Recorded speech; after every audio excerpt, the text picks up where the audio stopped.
Most probably तुम्हें अभी तक पता चल गया होगा कि नीट 26 का एप्लीकेशन फॉर्म अब लाइव है। And it's like literally it's hard to believe कि अभी तो जनवरी स्टार्ट हुआ था एंड इतनी जल्दी फरवरी का एक हफ्ता भी निकल गया। नीट का एप्लीकेशन फॉर्म भी लाइव हो गया। लाइक टाइम इतने जल्दी कैसे निकल रहा है भाई। अभी अब फरवरी निकल जाएगा इसी तरह से, मार्च अप्रैल 2 महीने रह गए और नीट आ गया, नीट 26। एक तक की फील्डिंग सेट है इस बार तो। I can't express my feelings भाई। मुझे मिक्स ऑफ इमोशन हो रहा है, नर्वसनेस भी हो रही है, काइंड ऑफ एक्साइटमेंट भी हो रही है कि पेपर का एप्लीकेशन फॉर्म रिलीज हो गया है, पेपर भी अब होना ही है। तो मैं अभी भी जस्ट AIATS 5 दे के आया था एंड मैंने जस्ट यूट्यूब खोला एंड उसमें थंबनेल में ही स्टार्टिंग में आ गया कि एप्लीकेशन फॉर्म लाइव। तो मैं बस वो वीडियो देखी एंड मैं फिर ये वीडियो रिकॉर्ड करने बैठ गया। तो बेसिकली अभी तक AIATS 4 AIATS हो चुके हैं अभी तक, जिसमें पूरी 11th का सिलेबस कवर हो चुका है एक बार। एंड आज था 8 फरवरी को AIATS 5, जिसमें 12th का सिलेबस आना था।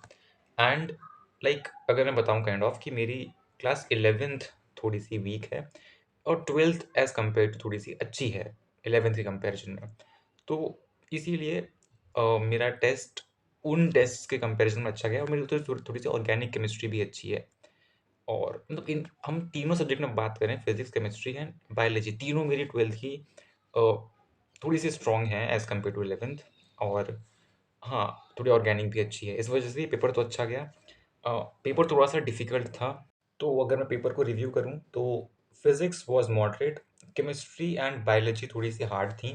बायो में बहुत ज़्यादा डिटेल्ड क्वेश्चन थे, थोड़े थोड़े से आउट ऑफ एनसीईआरटी भी क्वेश्चन थे। बट अगर तुम किसी भी कोचिंग में हो तो तुम्हें क्लास में पढ़ाया गया वही आया था, मीन्स क्लास नोट्स से अगर तुमने बनाए हैं तो उनसे क्वेश्चंस थे मोस्टली। और पेडिग्री एनालिसिस का भी एक डिटेल्ड बड़ा सा क्वेश्चन था जिसमें कि हमें पूरा कंपेयर करना था, पूरा देखना था, पेडिग्री को सॉल्व करनी थी। हमें मुझे आता था क्योंकि विपिन सर से पढ़ा था, उन्होंने काफ़ी अच्छे से पेडिग्री एनालिसिस को पेडिग्री सॉल्व करनी सिखाई थी। पर मेन चीज़ ये आ जाती है कि हमें टाइम नहीं मिलता मुझे। मैंने उसको गोला कर दिया था कि मैं इसको आखिरी में सॉल्व करूँगा आराम से, क्योंकि टाइम नहीं था उस टाइम पे कि मैं बायो के बीच में करने बैठ जाऊँ। तो मैंने सोचा लास्ट में सॉल्व करेंगे, बट लास्ट में टाइम ही नहीं मिला तो वो क्वेश्चन छूट ही गया। ऐसे ही और भी क्वेश्चन थे, मेंस्ट्रुअल साइकिल का था। पूरा जो डायग्राम से आया था एंड उसके बहुत सारे ऑप्शंस थे बहुत बड़े-बड़े से, तो पढ़ने में टाइम लगेगा। और लगभग मुझे बायो अटेम्प्ट करने में ही 1 घंटे से ज़्यादा का टाइम लग जाता है, 1 घंटे 10 मिनट भी। तो अभी जितने भी AATS हुए हैं, मुझे बायो अटेम्प्ट करने में 1 घंटे से ज़्यादा का टाइम लग ही जाता है। जब हम नीट 24 के लिए प्रिपरेशन कर रहे थे तब बायो हो जाती थी 40 मिनट में, 45 मिनट में मैक्सिमम।